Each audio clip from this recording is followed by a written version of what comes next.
Madhava Kunj Bihari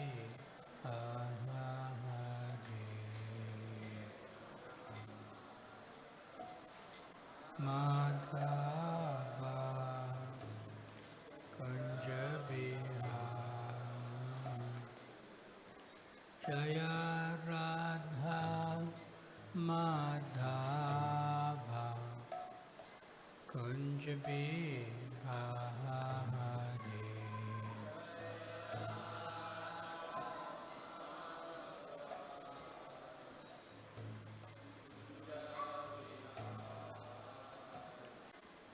Jaya Gopi Jana Vallabha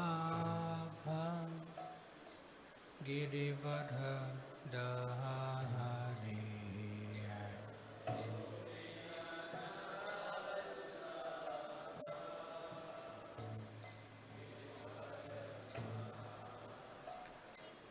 Jaya Gopi Jana Vallabha Girivardha Dhari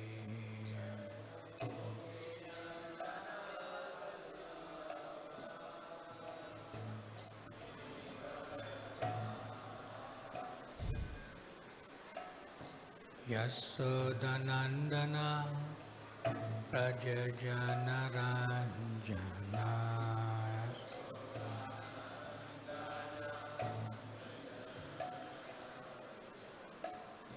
Yasodhanandana Rajajana Ranjana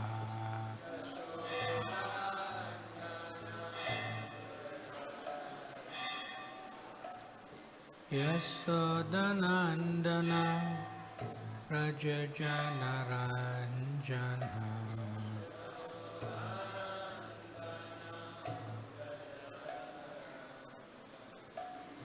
Jamuna Tira Vanachari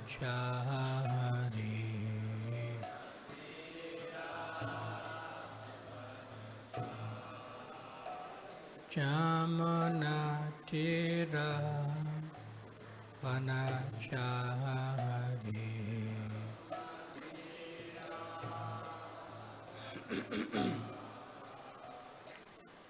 Jaya Radha Madhava Kunj Bihari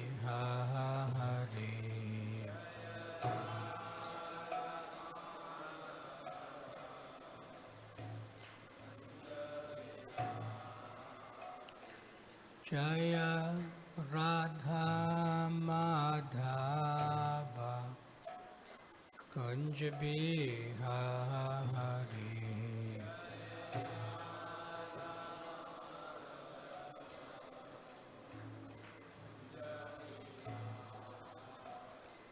Jaya Prabhupada Jaya Prabhupada Prabhupada Jaya Prabhupada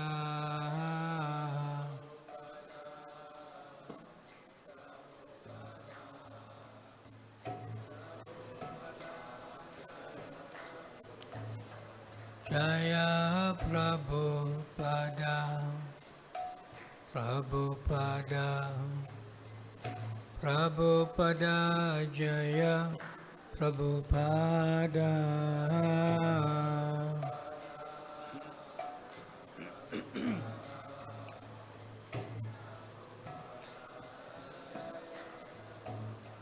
Jaya Prabhupada Prabhupada Prabhupada Jaya Prabhupada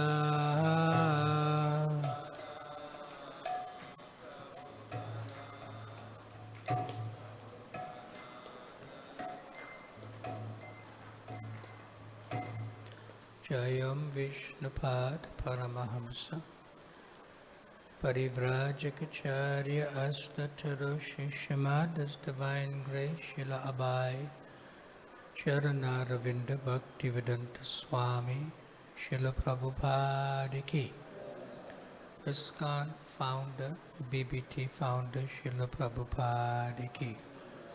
Ananta Koti Vaishnav Vrinda ki. Srila Prabhupada Lilamrta ki. Atai Go Premanande Hari Hari Mo. All glories to the assembled devotees. All glories to the assembled devotees. All glories to the assembled devotees. All glories to Shri Guru and Shri Gauranga Go Premanande Hari Hari.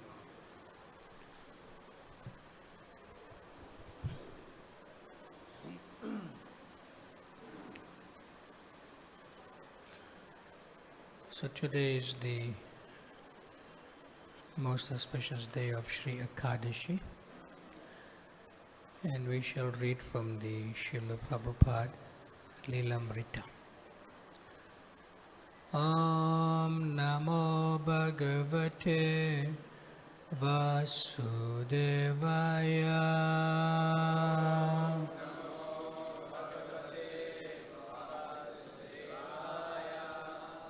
Om Namo Bhagavate Vasudevaya.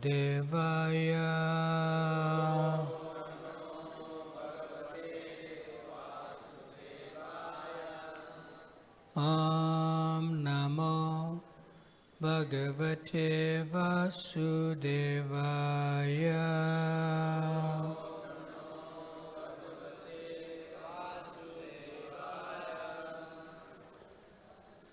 So this is in January of 1972,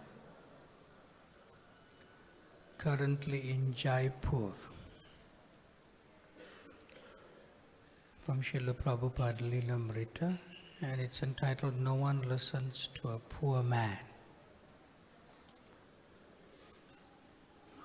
Throughout the week-long festival, large crowds continued to come for Prabhupada's morning and evening lectures. Prabhupada would chant prayers from Brahma Samhita and then lecture in Hindi. Not only did the citizens of Jaipur honor Prabhupada, but they honored his disciples also. Here, more than in most other Indian cities, the devotees were treated not as foreigners or outsiders, but as sadhus. This whole city is made of devotees of Radha Govindaji, Prabhupada commented. The police chief, who visited often, was cordial and respectful. As Prabhupada and his disciples went from place to place in Jaipur during the day, policemen would salute them, halting traffic to let them pass. People invited Srila Prabhupada to their homes, and they treated him like a king. Prabhupada had also asked several women devotees to carefully observe the deity worship in Jaipur. They informed him that they had observed that every night the deities were dressed in night clothes, and that their clothes were also changed at 2 other times, in the morning and in the afternoon. The woman told Prabhupada how a priest offered the deities scented oils on cotton-tipped sticks, which the priest would later offer along with flower garlands from the deities to the incoming worshippers in exchange for fresh garlands. These devotional practices were standard, Prabhupada said, and could be introduced throughout ISKCON. Each evening, Prabhupada spoke at the pandal, and often a respectable Jaipur citizen would introduce him. When the Queen of Jaipur introduced him one evening, she expressed her devotional sentiments for Prabhupada and his movement. After lecturing each evening, Prabhupada would stay for a slideshow of ISKCON's activities around the world. One night during the slideshow, Srila Prabhupada called Tamal Krishna over beside his Vyasa-san. Taking sannyas will be difficult now, he said softly. Your wife will suffer too much. He sat back a moment while Tamal Krishna took in what he had said. Then Tamal Krishna leaned forward and said with a determination, one way or another, Srila Prabhupada, she's going to suffer. Either she'll suffer now when I take sannyas, or if I take sannyas later on, she will be just as unhappy. There will never be a time when she'll want me to. So since the feeling is going to be the same, it might as well come now. Free me. She'll get over it. Prabhupada said no more, but he remained thoughtful. Later that night, after the Pandal program, he called for his sannyasi disciples, Subal, Madhudvisa, Gargamuni, and Devananda, and for his personal secretary, Shyama Sundar. Gathering them together along with Tamal Krishna, he said, Tamal Krishna wants to take sannyas, so what is your opinion? Should he take or not? Everyone agreed he should. Finally, Prabhupada consented. You will have to prepare things, he said. Things are prepared already, Tamal Krishna said. Then, said Prabhupada, tomorrow morning we must have the ceremony. The next morning, Prabhupada performed a special ceremony in the Pandal, lighting the sacrificial fire and offering Tamal Krishna the sannyasi danda. The women were angry with Tamal Krishna, but it was too late. After the ceremony, Prabhupada called Tamal Krishna Maharaj to his room. You have given up a very good wife and a high position. Therefore, I am giving you the title Goswami. Now you have to be in the same mood as the Goswamis, being able to preach all over the world and accept disciples. Suddenly, Prabhupada began to laugh. I have been testing you, he said, to see whether or not you were determined. So what will you do? I thought I would go with my danda, said Tamal Krishna Goswami, and without anybody else, simply wander from city to city in India and preach about Krishna without any vehicle or anything, just like Lord Chaitanya did. Very good, Prabhupada said. Tamal Krishna Maharaj offered obeisances and walked out. Scarcely an hour later, however, Prabhupada called him back. This is not a very good proposal, he said. If you want to do something, you should have some assistance and facilities at your disposal.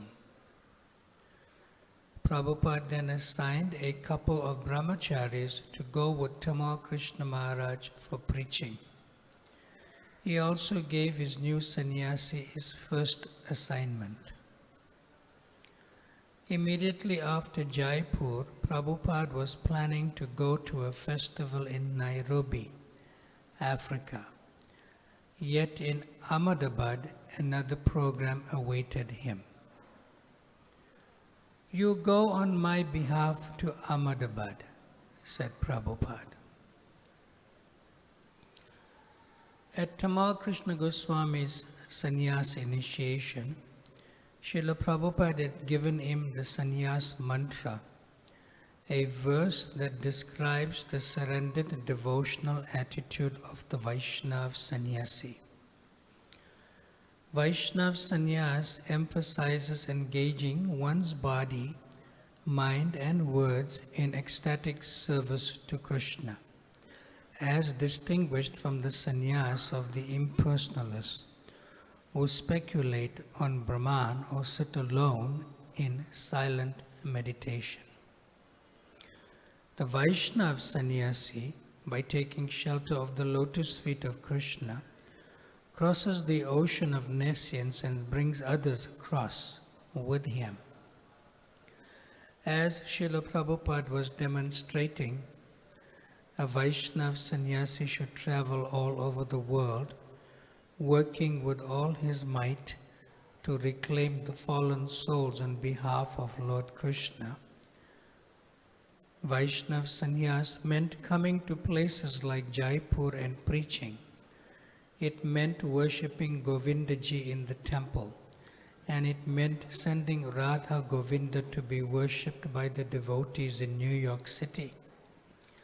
It meant allowing women an equal opportunity to become pure devotees in Krishna consciousness.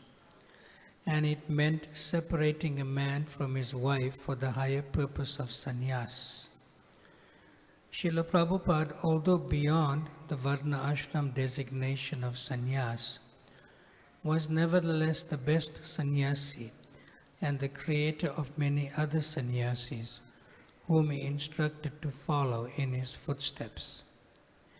He said his sannyasis should do even more than he, make more followers, publish more books, and establish more ISKCON centers.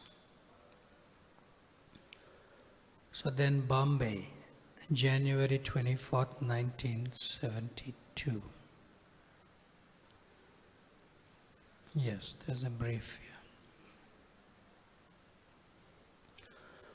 On returning to Bombay, Prabhupada was disappointed to find that the devotees had neither paid Mr. N nor moved to Juhu.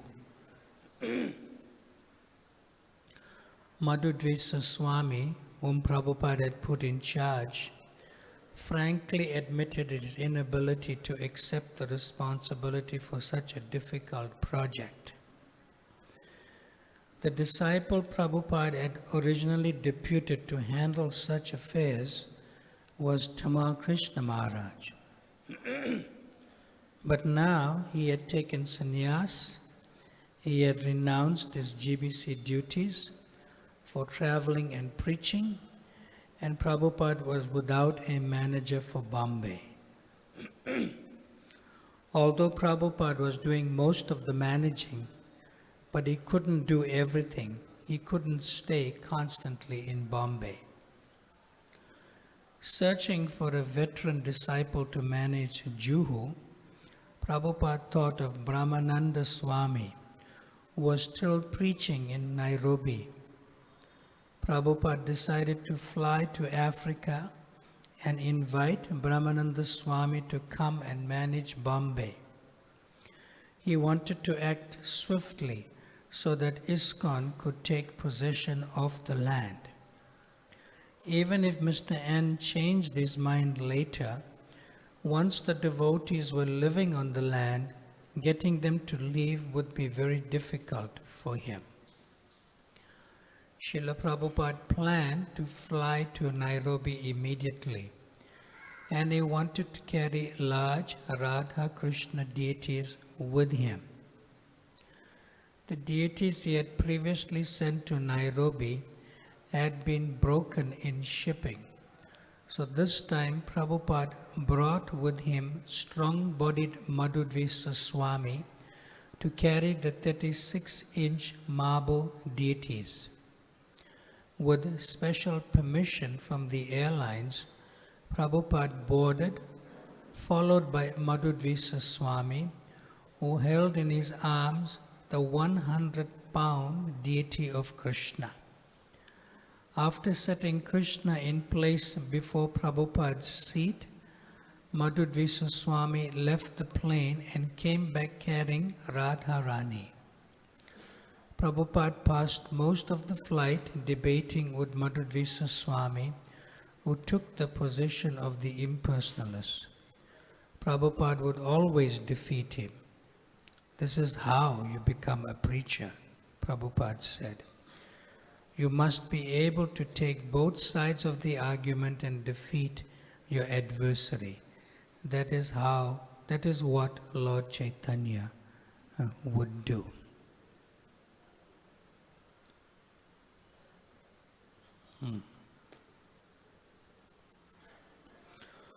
Om Jnana Timirandasya Jnananjana Shalakaya Yakshurun Militam Yena Tasmai Shri Guruve Namaha Shri Chaitanya Manobhistam Stapitam Jena Bhutale Swayam Rupa Kadamayam Tadati Swapadantikam Vanchakalpa Tarubhyascha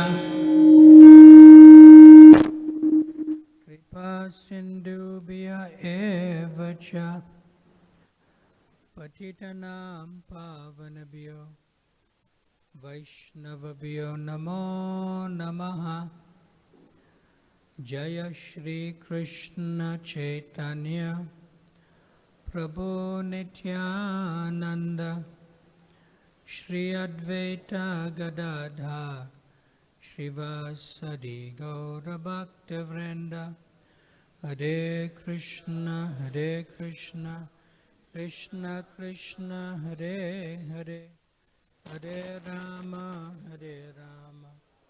Rama Rama Hare Hare. Wasn't it okay before? Huh? Now I have to stretch my voice. He's put it soft. Hare Krishna, Krishna Krishna, Hare Hare, Hare Rama, Rama Rama, Hare Hare. Tattvavid Prabhu, is it okay? Because the last time you said you. Srila Prabhupada made 2 visits to East Africa, specifically here in Nairobi.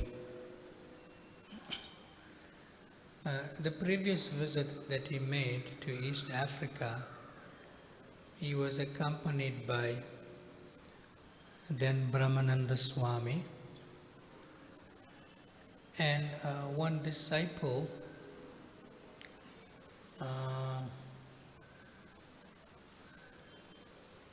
named Chaitanya Guru, who later on Prabhupada initiated him into the sannyas order named Bhakti Chaitanya Swami.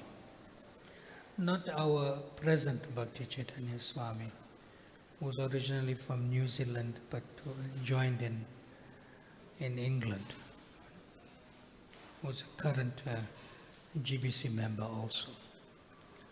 But this is a Chaitanya Guru who is coming from a Brahmana family near Chandigarh in Punjab, Indian-bodied. So when Srila Prabhupada was with Brahmananda Swami and Chaitanya Guru on the airplane, it was about to land. See? But the airplane took like a nosedive and then it went up again. It sort of couldn't land. And everyone in the airplane was a little shaken up, like that. So Prabhupada looked, he was sitting on the window side. So Prabhupada looked outside. And he said, Brahmananda, come see. But Brahmananda is trapped in the seat belt. So no, you come see. So he opened the seat belt and he went to Prabhupada looking out the window of the airplane. And he saw that the runaway means where the plane lands, to run on the runaway. They were full of giraffes. Giraffe is a tall animal. Full, it's a whole flock. They were running around all over the runaway. Yeah.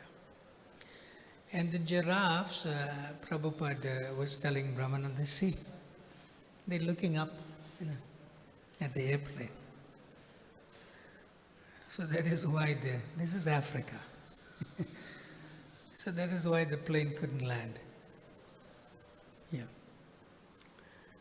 In this particular feature where at the second visit, which is mentioned here, Srila Prabhupada was accompanied by Madhuvisa Swami. And they personally, which is a little rare, they personally took Radha and Krishna on business class on Air India. Air India used to fly to Nairobi at that time. Yeah. So Srila Prabhupada, in a very similar way in Juhu here in Mumbai, he took the deities to Nairobi and they had some little land which is like at that time maybe about 10 minutes walk right into the city of Nairobi. But now the city has extended and practically our temple is like part of the city now. See? Yeah. So Srila Prabhupada took these Radha and Krishna deities with Madhudvisa while Brahmananda Swami was there. Yeah. And he placed them in a small makeshift temple made of what do you call this? Like a tin roof, metal roof. I think a similar thing was here, probably. Practically a shack. Yeah. And when he placed them there, he actually installed the deities. And he named them like Shri Radha Rasa Bihari here. And he named them Shri Radha Panki Bihari. Beautiful deities. Yes. And it is the only Srimati Radharani in ISKCON that is not of this whitish type of color in marble. It is actually a bit golden. It's like a beige type, golden. These beautiful deities. How many of you have been to Nairobi? And you see, Radharani is a little bit golden, not like whitish. Yeah. You see, very petite, very nice, very beautiful deity. Yeah. Yeah. So Srila Prabhupada placed them in this sort of shack. And he said, I will build you a temple. Like that. And the same thing here, that Srila Prabhupada gave instruction that, one should also install later on Sri Sitaram Lakshman Hanuman. Yeah. Then later on in a tape, they heard that Srila Prabhupada said, even for Nairobi, you also must install Sri Sitaram Lakshman Hanuman. And that has happened also. Yeah. So for many years, with great struggle, many devotees were trying to build a temple there. Yeah. But, it's Africa. It cannot be that easy. Yeah. And at the same time, some of the wealthiest Gujarati Indians, they live in Nairobi. Srila Prabhupada said something to the effect that the British went all over the world to conquer the land. But the Indians go all over the world to conquer the wealth. Money. That's true. Yeah. Yeah. So one devotee about 30 years ago, his name is Umapati Prabhu. He's originally from Allahabad. He joined in Mira Road Temple. Yeah. So he was requested by His Holiness Gopal Krishna Goswami at that time to please go to Nairobi. Prabhupada brought these deities, beautiful Shri Radha Banki Bihari, and you have to do something. Yeah. So the first thing he did was became permanent residence. Now he has an East African passport. So it's easier. Yeah. So he is one of the most expert devotees to collect money like Devakinandan. Yes. And he built this beautiful temple with the devotees, that help with all the other devotees. Beautiful temple in Nairobi. Most beautiful temple. And it's like very pleasing to Shri Radha Banki Bihari, most pleasing.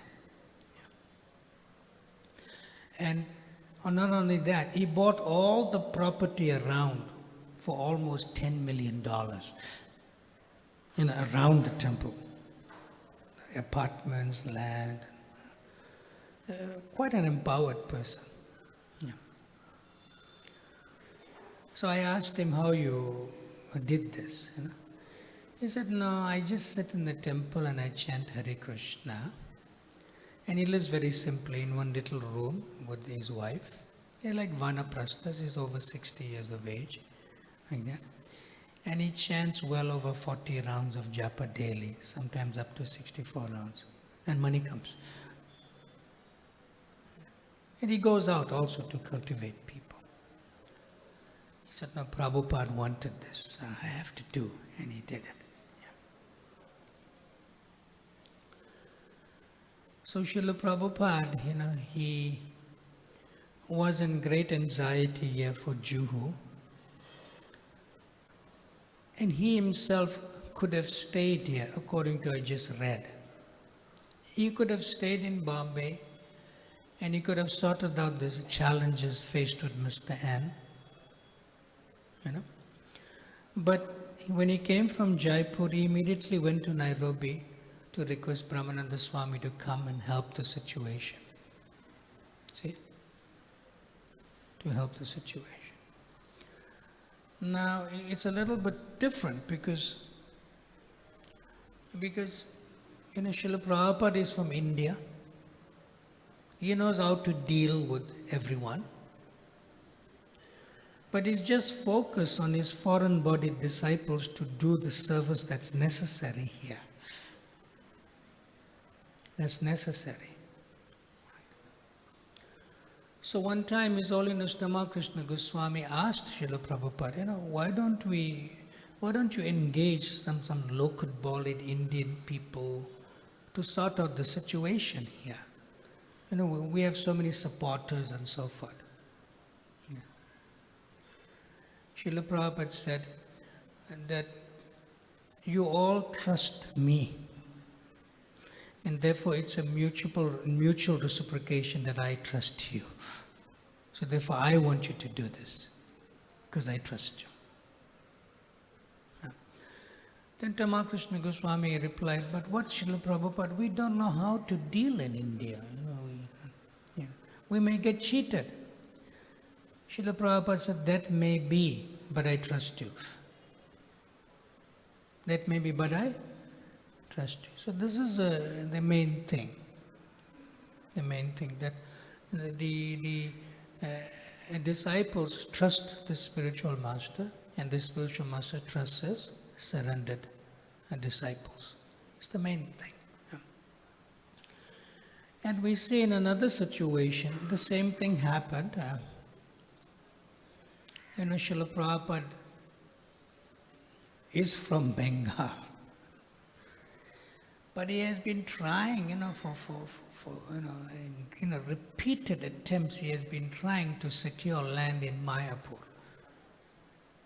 But every time he tried to secure, there were challenges and so forth. He couldn't get the land.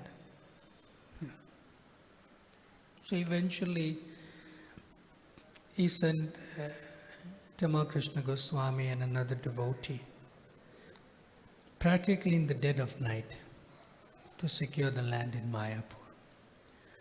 And they came back, and Prabhupada was not taking rest in the Calcutta temple. He was waiting for them to come back. So when they came back very late in the night, they entered Prabhupada's room, and Tamal Krishna Goswami just exclaimed to Prabhupada, "The land is yours." Srila Prabhupada himself was having difficulty to get the land, but required of foreign-bodied American disciples, who were successful in getting the land. So this is the Srila Prabhupada's ingenuity, that he engages everyone despite success or failure. He engages everyone in the devotional service of the Lord. So later on, I read one letter written by Tamal Krishna Goswami to Srila Prabhupada. See? And he quoted in that letter to another God brother that Srila Prabhupada said that I installed a Shri Radha Rasa Bihari. I'm paraphrasing, the principle of the letter is there. That I installed Shri Radha Rasa Bihari here in Hare Krishna land, Juhu, and just placed them in a jungle, something like that, and gave them some makeshift, you could say, shack to live in. Like that. And then Srila Prabhupada said, I brought much anxiety to Shri Radha Rasa Bihari. I gave them so much anxiety that I brought them here, but I couldn't give them a decent home to stay. And I brought so much anxiety onto my worshipable lords. That was Prabhupada was feeling like that. And then he said something to the effect, when Tamal Krishna Swami was explaining this, he said that, but Prabhupada passed that anxiety on to us so that we could do the service of, this most beautiful. Practically in real estate terms and in India, even in the world, and this is the most valued temple, even materially speaking in real estate. This is the most valued temple in the world. Even if you take this few acres of property plus the buildings, it will be much more in value than all 650 acres of land of Mayapur that we have, because of the high real estate. It's a wonderful, amazing project that Srila Prabhupada himself took on anxiety and gave anxiety in one sense, because of his intimate relationship with Shri Radha Rasa Bihari.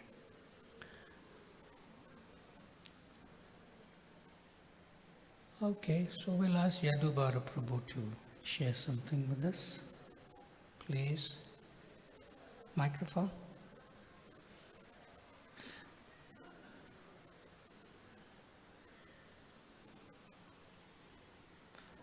Thank you, Maharaj, for your class. Very nice. I happen to be at these events that we're discussing. The first one was in Jaipur.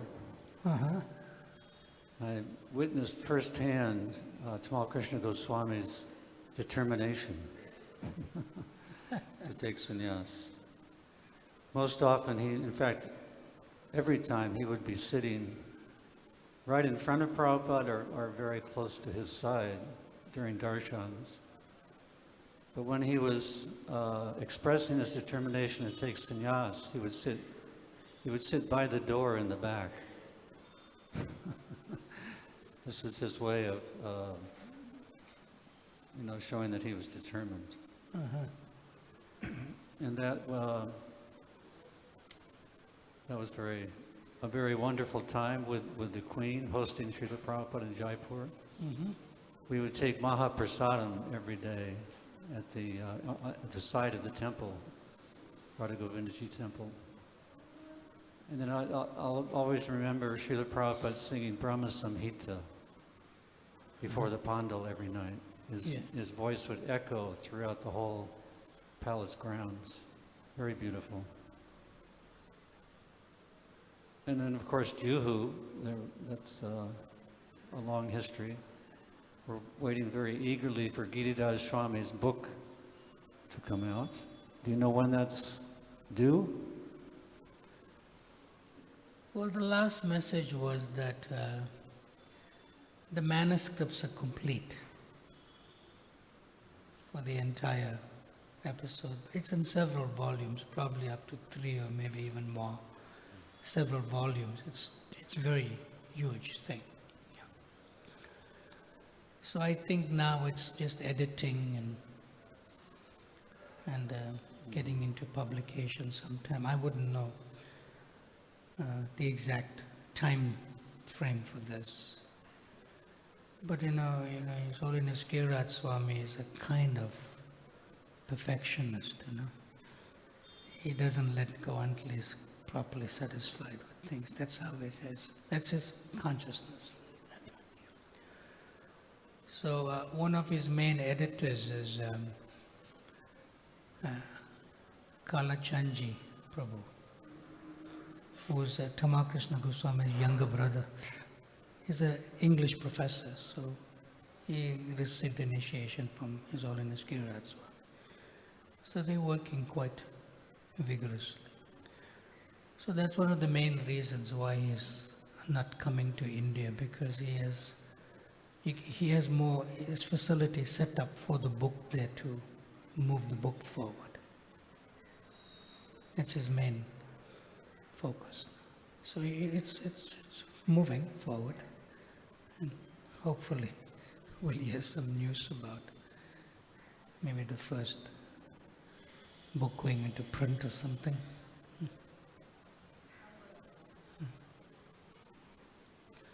So Tatvabit Prabhu, something from you about Srila Prabhupada on Ekadashi day.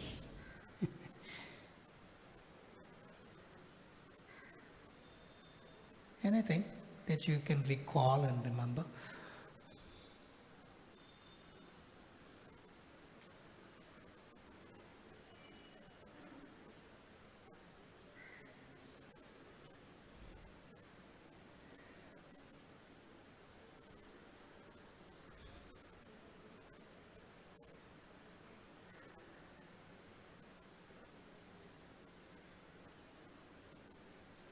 We're talking about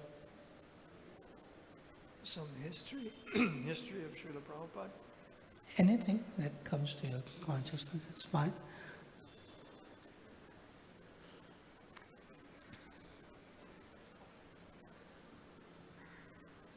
I was in ISKCON during the last 4 years of Srila Prabhupada's life, from January 1974 until the end of 77.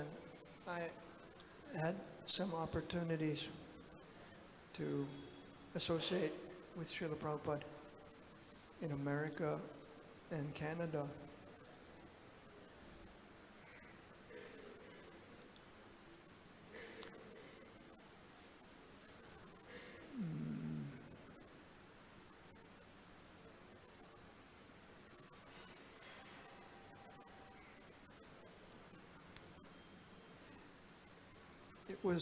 It was at the time there wasn't a biography of Srila Prabhupada published. So we didn't know all that much about his life. We had heard that he was a householder. We knew that he had a pharmaceutical business as a householder.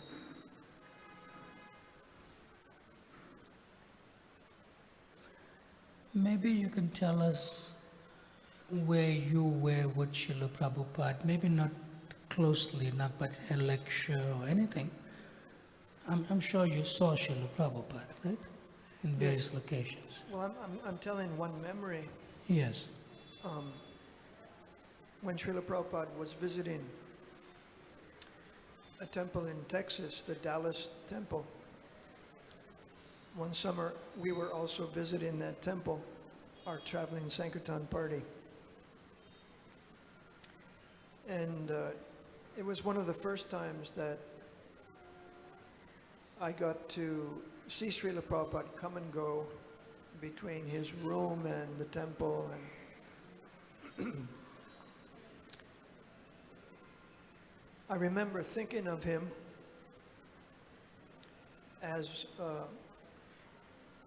a person who had lived as a householder. He was now a sannyasi preaching around the world. But at the same time, in my mind, I was thinking, well, 20, 30 years ago, 40 years ago, Prabhupada was living in India, and he had a pharmaceutical business. He had a family. And now he's with us in North America. He's renounced.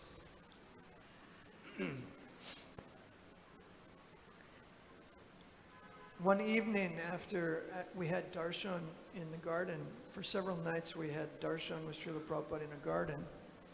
This is in Dallas. Okay. And one evening he was going to speak with a disciple. Some disciple had asked to just meet him and talk with him. And it was a summer day, very hot day. In the evening, it was still hot. This was after dark. But it was still hot. And they met outside. There were some steps going up to the building on the side. And they sat on the landing at the top of the steps in two chairs, you know.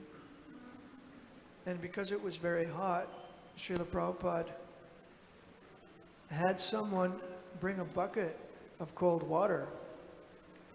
And they poured the cold water on the concrete landing so that the heat from the concrete would stop rising off the concrete. It would cool down the concrete. And they could sit there and it would be a little cooler during their talk. I remember that. And I was standing below the steps. I wanted to kind of watch Srila Prabhupada talk to this devotee. I wasn't really close enough to hear. I just kind of wanted to watch him. And out of the corner of his eyes, he saw someone was down there. He didn't really look my way, but he just raised his hands like that. And I could understand he was asking me, you know, could you kindly go away? This is a private conversation. So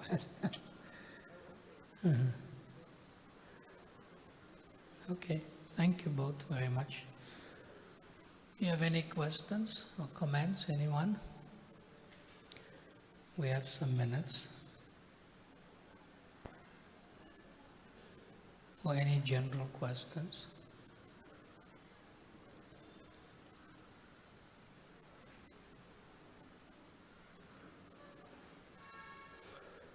All right, I'll just conclude with something that, reading this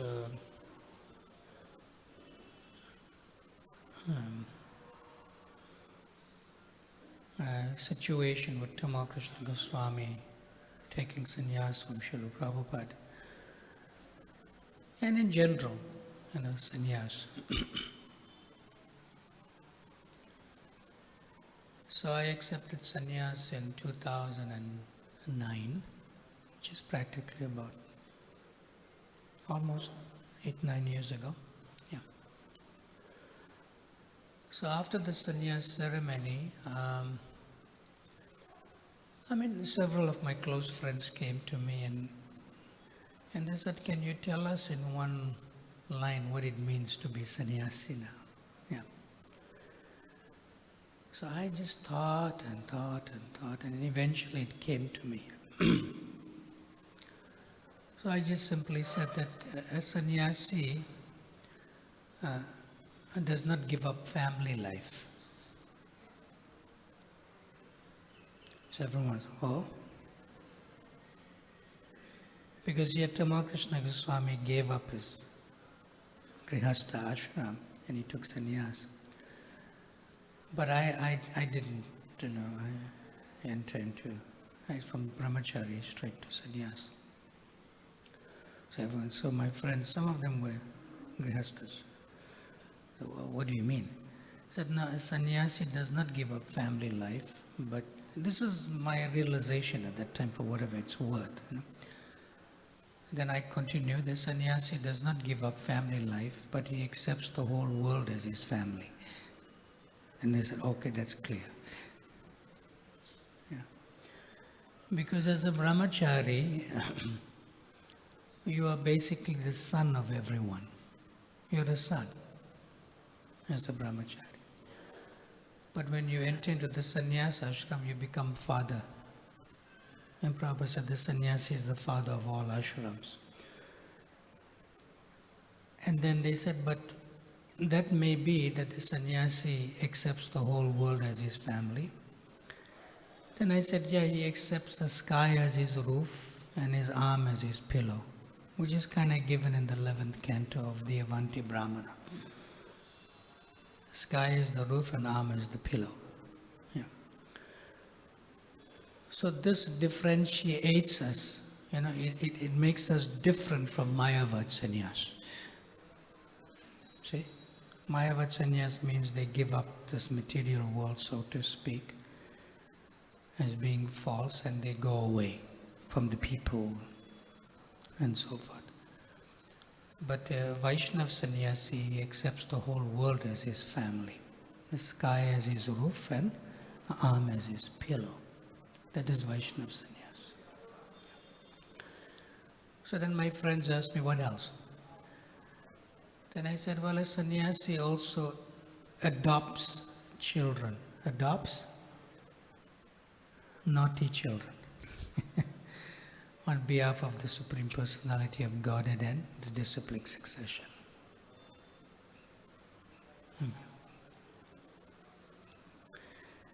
And then one of my very close friends asked me, will you accept disciples in the future? I said, no. She asked, why? I said, a sannyasi is the father of all ashrams. So he's also the father of the Grihastha and Vanaprastha initiating gurus. In other words, a sannyasi is also seen as a guru of the gurus. You understand that? Yeah. So therefore, he does not necessarily has to accept disciples by initiating them.